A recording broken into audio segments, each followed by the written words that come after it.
வணக்கம் மக்களே, நான் உங்கள் பவி. நீங்கள் கேட்டுக்கொண்டிருப்பது எழுத்தாளர் சு. வெங்கடேசன் அவர்கள் எழுதிய வீரயுக நாயகன் வேள்பாரி. அத்தியாயம் 50. பூட்டப்பட்ட இரும்புச் சங்கிலிகளை கழற்றாமலேயே திரையர்களை வண்டியில் ஏற்றினர். அவர்களுக்கு என்ன நடக்கிறது என்றே புரியவில்லை. வாக்குறுதி அளித்த கருங்கை வாணனை அதன் பின் அவர்களால் காண முடியவில்லை. கோட்டை தளபதி சாகலைவன் மட்டும் வந்தான். சிறிது நேரத்தில் தலைமை அமைச்சர் முசுகுந்தர் வந்தார். உட்கார்ந்திருந்த அனைவரும் எழுப்பி நிற்க வைக்கப்பட்டனர். இருவரால் எழுந்து நிற்க முடியவில்லை. முசுகுந்தர் சொன்னார், உங்கள் குடும்பங்கள் அனைத்தையும் விடுதலை செய்யுமாறு பேரரசர் உத்தரவிட்டுள்ளார். உங்களை யவனர்களுக்கு பரிசாக வழங்கியுள்ளார். அனைவரும் அதிர்ந்து நின்றனர். கொடுத்த வாக்கினை மதிக்க தவறும் மனிதர்களிடம் பேச என்ன இருக்கிறது என்று காலம்பனுக்கு தோன்றியது. எழுந்திருக்க முடியாமல் காயங்களோடு கிடக்கும் இருவரை யவனர்களுக்கு பரிசளிப்பது இழிவு. அவர்களை விடுதலை செய்பவர்களோடு சேர்த்து அனுப்பிவிடுங்கள் என்று சொல்லிவிட்டு சென்றார் முசுகுந்தர். அந்த இருவரும் தனியே பிரிக்கப்பட்டனர். விடுதலையானவர்களை பரம்பு மலைக்கு அழைத்து சென்று விடுங்கள், எங்களை பற்றி கவலைப்படாதீர்கள் என அவர்களிடம் காலம்பன் செய்தி சொல்லி அனுப்பினான். வண்டிகள் வைகை கரையோரமாகவே கீழ்கடல் நோக்கி பயணப்பட்டன.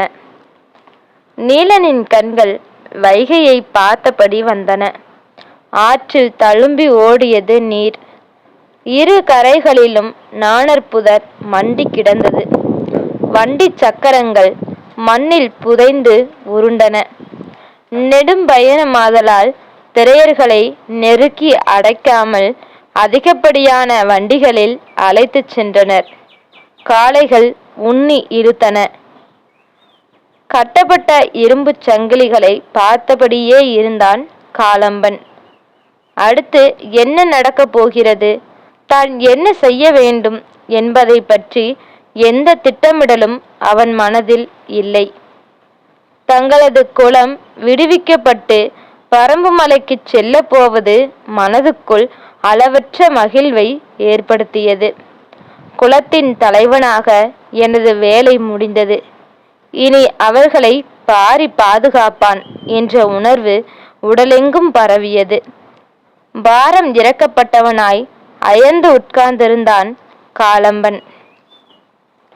நீலனும் பதற்றம் ஏதுமின்றியே இருந்தான். வாய்ப்பு கிடைக்கும் போதெல்லாம் வண்டியில் இருந்து வைகையை பார்த்தபடியே வந்தான். அது அவனுக்கு எவ்வளவோ சொன்னது. கரைபுரளும் அதன் சிற்றலைகள் அவனை அழைத்து கொண்டே இருந்தன.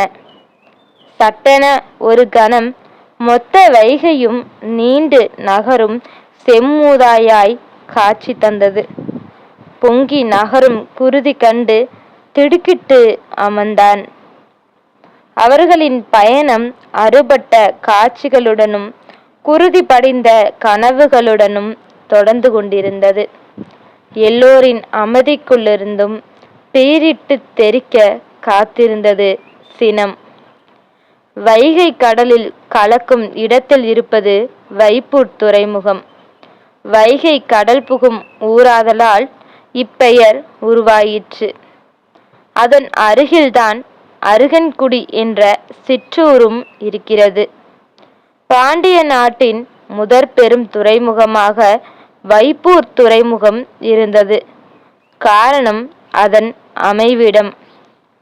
வைகை கடலில் முட்டும் அதன் நெற்றி பகுதி வில் போல் வளைந்தது.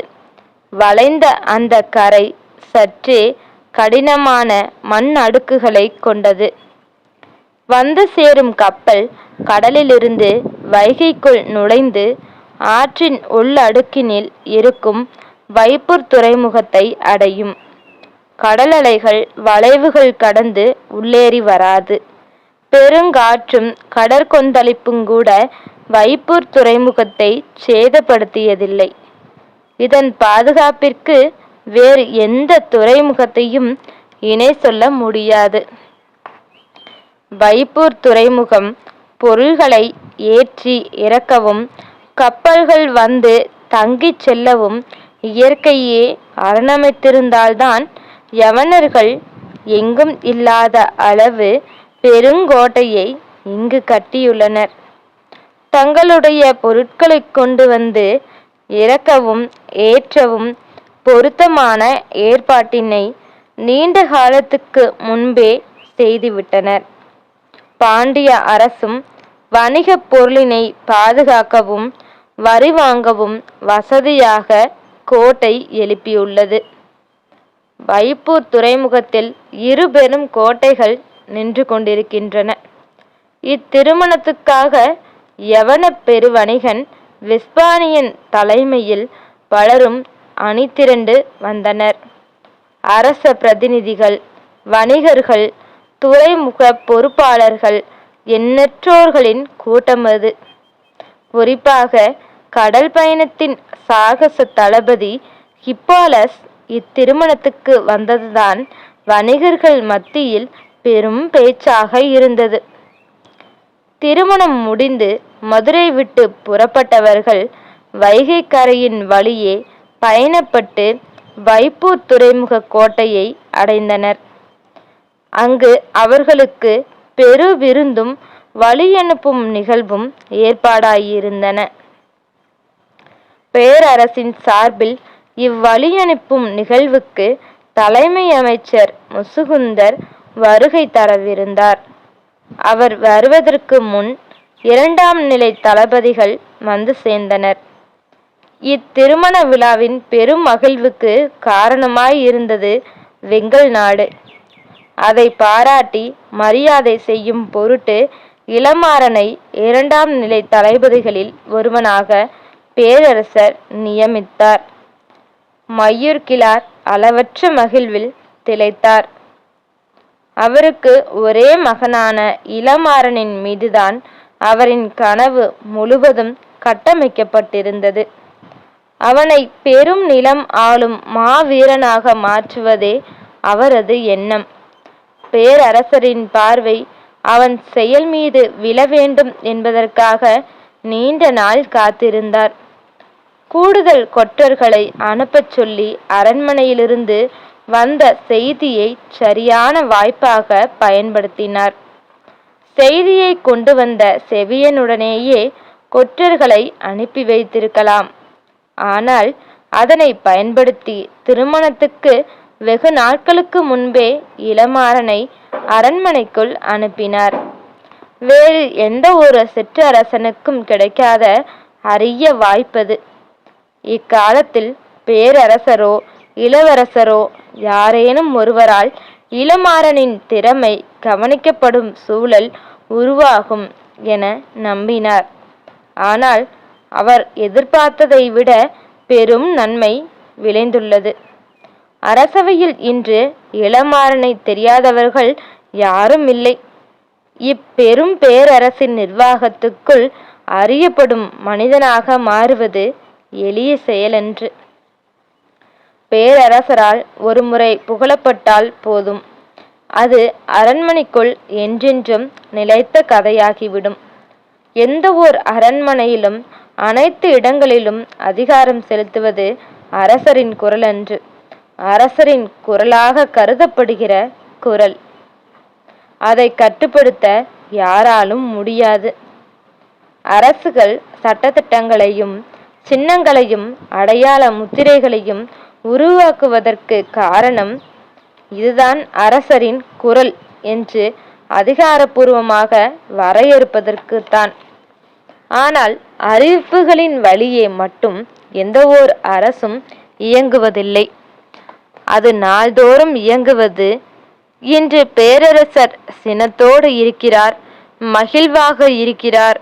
இன்று அவர் வைகையின் நீராளி மண்டபத்தில் இருக்கிறார், இன்று கிளாசரினாவின் மாளிகையில் இருக்கிறார் என்று உலவும் செய்தியோடு அதற்கான காரணத்தை சொல்லும் கதைகளும் உலவிக் கொண்டுதான் இருக்கின்றன.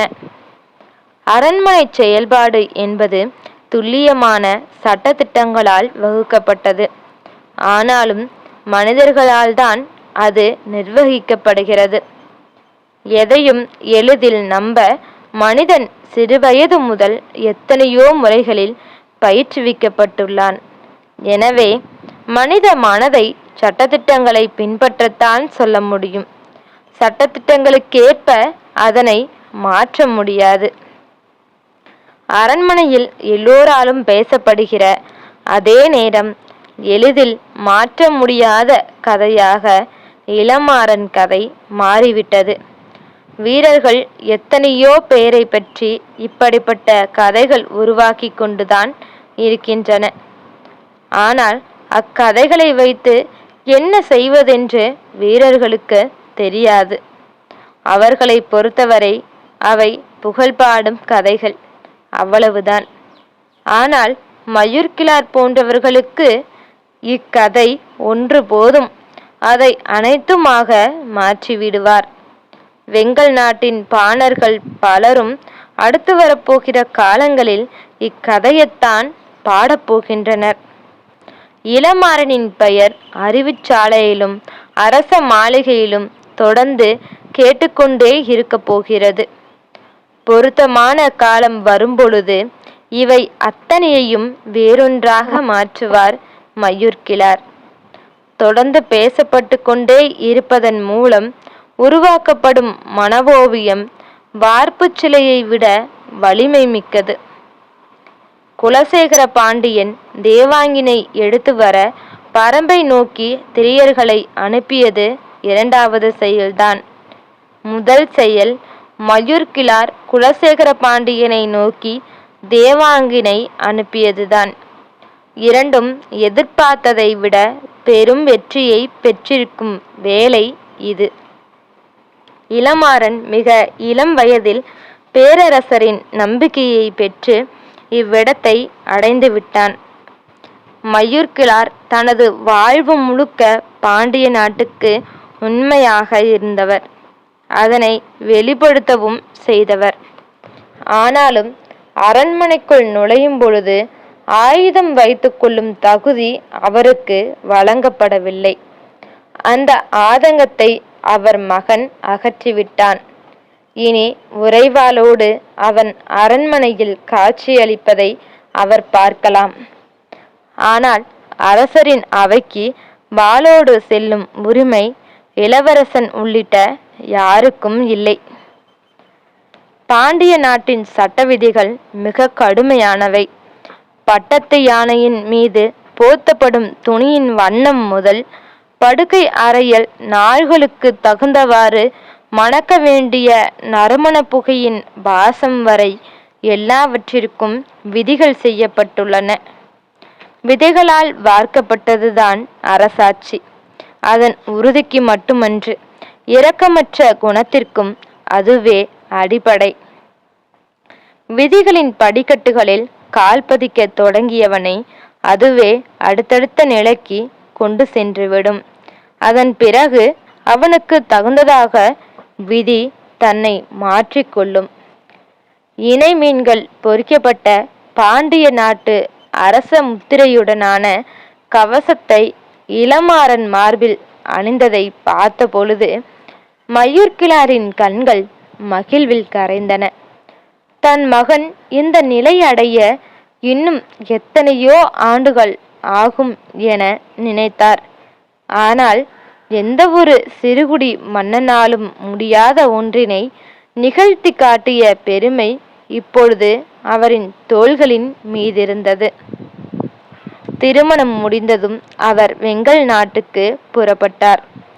அவர் போகும் வழியில் உள்ள அனைத்து சிறுகுடி மன்னர்களின் மாளிகைகளிலும் தங்கி விழா சிறப்பினை பேசி கழித்துவிட்டுத்தான் போவார். ஏனெனில் இப்பெரு விழாவின் சிறப்பின் வழியாக அவர் நிலை பெறச் செய்வது தன் மகனின் சிறப்பையும் தனது சிறப்பையும்தான். அவர் வெங்கல் நாட்டுக்கு புறப்படும் நாளன்றுதான் இளமாறன் வைப்பூர் கோட்டைக்கு தனது ஆலாவின் மேலேறி பயணப்பட தொடங்கினான்.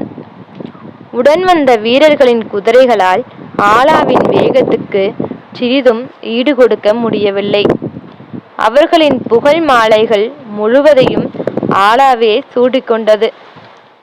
வைப்பூர் கோட்டையை இளமாறன் அடைந்த பொழுது திரையர்கள் அங்கு வந்து சேர்ந்து 1 வாரமாகியிருந்தது. முன்பு போல் இல்லாமல் திரையர்களுக்கு நல்ல உணவு கொடுக்கப்பட்டது.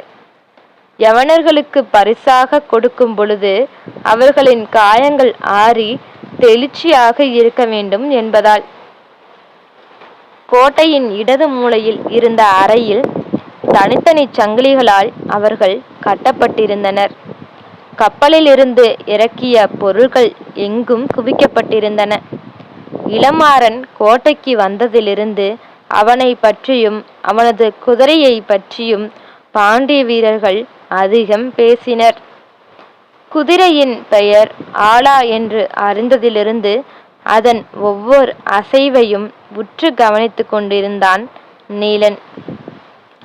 சில நாட்களுக்கு பின் படை வீரர்களின் பெரும் அணிவகுப்பொன்று கோட்டைக்குள் வந்தது.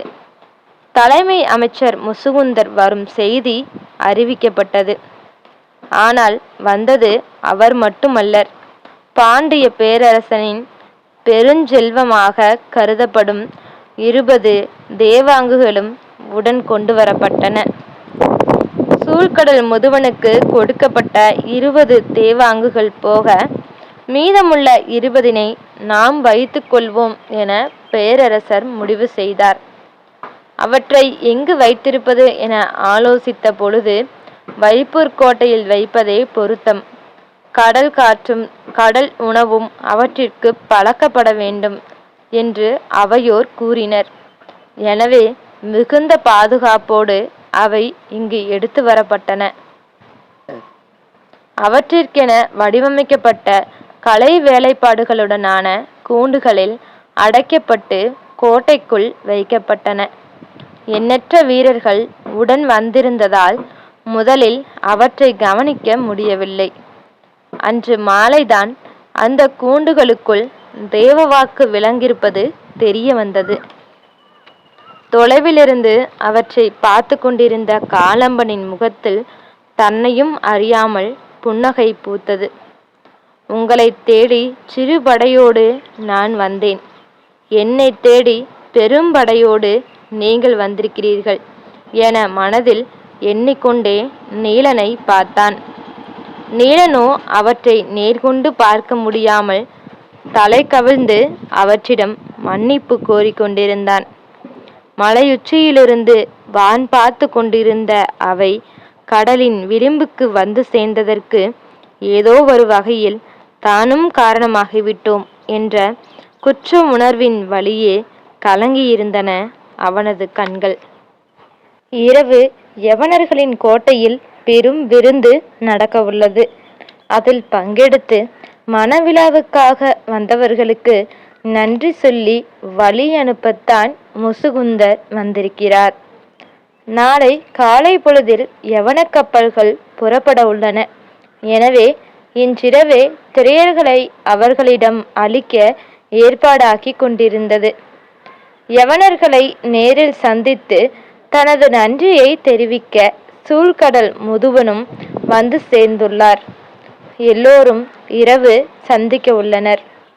அதற்கு முன் சூழ்கடல் முதுவன் செய்ய வேண்டிய வேலைகள் நிறைய இருந்தன. தனக்கு வழங்கப்பட்ட 20 தேவாங்குகளை 10 கூண்டுகளில் கொண்டு செல்ல ஏற்பாடுகள் செய்யப்பட்டன. கடற்பயணத்துக்கு ஏற்ப அக்கூண்டுகள் வடிவமைக்கப்பட்டிருந்தன. மிக முக்கியமாக எந்தெந்த கப்பலில் இவற்றை அனுப்பி வைப்பது என்பதை முடிவு செய்வதில்தான் சூழ்கடல் முதுவனுக்கு பெரும் நெருக்கடி இருந்தது. அவர் வணிக உலகின் நியதியை அறிந்தவர். எந்த கணத்திலும் அது என்னவாக மாறும் என்பதை தெளிவாக உணர்ந்தவர். அதுவும் திசை காட்டும் ஒரு விலங்கு என்பது கடற்பயணத்துக்கு அச்சாணி போன்றது.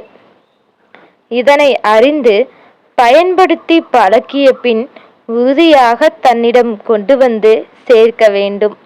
எனவே தன்னிடம் அளவற்ற நம்பிக்கையோடு இருப்பவர்களிடம் மட்டுமே கொடுக்க வேண்டும்.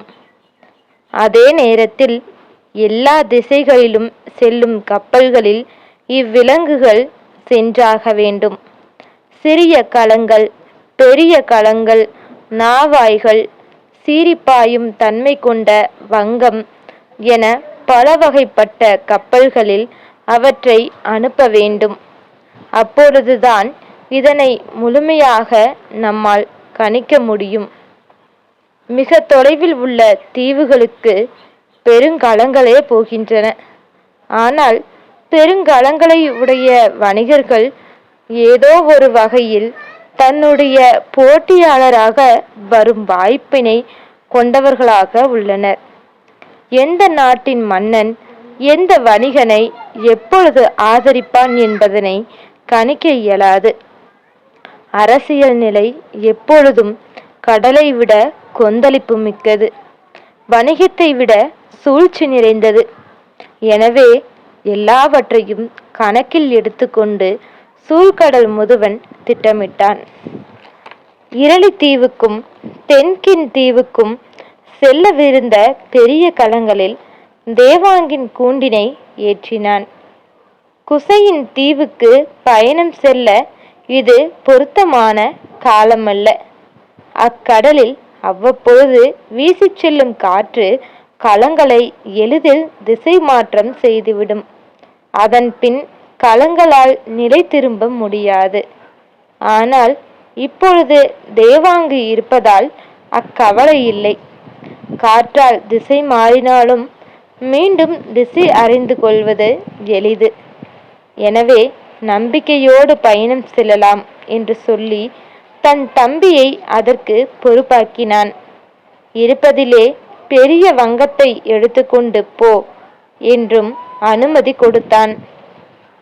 வணிகம் எவ்வளவு சூழ்ச்சி நிறைந்தது என்பதை குலசேகர பாண்டியன் சூழ்கடல் முதுவனை வைத்து சோதிப்பதும், சூழ்கடல் முதுவன் தன் தம்பியை வைத்து சோதிப்பதுமாக நடந்தேறியது. தான் பயணப்படவுள்ள நாவலந்தீவுக்கு திசையறிய எந்தவித உதவியும் தேவையில்லை. எல்லா காலத்திலும் கலங்கள் சென்று திரும்பும் எளிய வழிப்பயணம் அது. ஆனால் அப்பயணத்துக்கு 4 தேவாங்கினை எடுத்து வைத்து கொண்டான் சூழ்கடல் முதுவன். யவனர்களுக்காக இன்றிரவு நடைபெறவுள்ள விருந்தில் வணிகர்கள் பலரும் கலந்து கொள்ள உள்ளனர். இந்நிகழ்வு முடிந்த பின் நாளை காலையிலிருந்து கலங்கள் எல்லாம் வைப்பூர் துறைமுகத்திலிருந்து புறப்பட்டு வெளியேற உள்ளன. சூழ்கடல் முதுவன் விருந்தில் கவனம் கொண்டிருந்த அதே நேரத்தில் இன்னொன்றிலும் மிக கவனமாக இருந்தான். தேவாங்கினை எடுத்துச் செல்ல தேர்வு செய்யப்பட்ட கப்பல்கள் இன்று நள்ளிரவிலேயே புறப்படுவதற்கான ஏற்பாட்டினையும் செய்திருந்தான். பேரரசர் விதித்த கட்டளைகள் மிக முக்கியமானவையாக இருந்தன. முதற்கட்ட பயணம் முடியும் வரை இவை பிற வணிகர்களுக்கு தெரியாமல் இருப்பது பேரரசரின் கட்டளை. இரவு நெருங்கியது. வைப்பூர் துறைமுகம் கணக்கில்லாத கலங்களால் நிரம்பி வழிந்து கொண்டிருந்தது. யவனர்களின் நாவாய்கள் நாளை புறப்படுவதற்காக ஏற்பாடாகி கொண்டிருந்தன. பெரும் வடிவத்தில் அசைந்தாடும் யவன நாவாய்களை பார்ப்பதே பேரழகு. துறையின் கரையில் பாதி தொலைவுக்கு மேல் யவன நாவாய்களே நின்றிருந்தன. அவற்றின் அகலமும் உயரமும் கரையிலிருந்து பார்ப்பவரை திகைக்கச் செய்யக்கூடியது. நெடுந்தொலைவு செல்ல வேண்டிய பயணமாதலால் 2-3 பாய்மரங்களை கொண்டதாக இருக்கும். கப்பலின் வலப்புறம் துறைமுக பகுதி, அதாவது துறைமுக மேடையை ஒட்டி நிறுத்த வேண்டிய பகுதி. இடப்புறம் மீகான் மேலேறி நின்று பார்க்கக்கூடிய கூம்பு வடிவ மேடை அமைக்கப்பட்டுள்ள பகுதி. பெருங்கப்பல்களில் இம்மேடையின் உயரம் பாய்மரத்தின் உயரத்தில் 1/3 பங்கு இருக்கும். அது சிறு கலங்களில் ஏற்றப்படும் பாய்மரத்தின் உயரத்துக்கு நிகரானது. களங்களின் முன்புறம் இருக்கும் சுக்கானின் மேடையும் அதே போன்ற தன்மையுடையதுதான். பாய்மரத்தின் மேலிருந்து எங்கும் இழுபட்டு விடைத்திருக்கும் கயிறுகள் ஒரு கோணத்தில் மீட்டத் தயாராக இருக்கும் யாழ் நரம்புகள் போன்றே காட்சியளிக்கும். கடலும் காற்றும் மீட்டியபடி மிதக்கும் ஒரு பயணம் தொடங்க ஏற்பாடாகிக் கொண்டிருந்தது.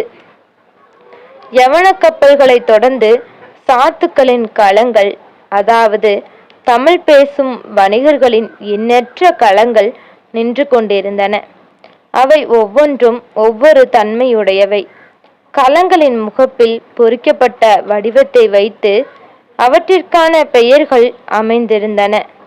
யானை, சிங்கம், குதிரை போன்ற எண்ணற்ற வடிவங்களை தாங்கியதாக அவற்றின் முகப்புகள் இருந்தன. வனப்பேறிய இவ்விலங்குகள் எல்லாம் சீரும் கடலலைக்குள் தலை நுழைத்து மேலெழ காத்திருந்தன.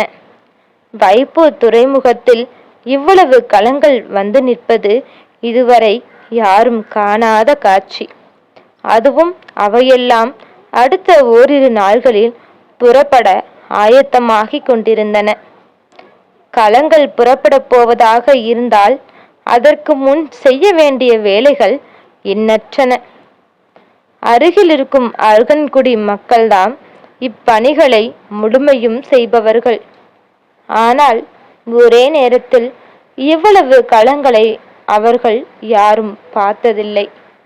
பார்க்கவே கண்கொள்ளா காட்சியாக அது இருந்தது.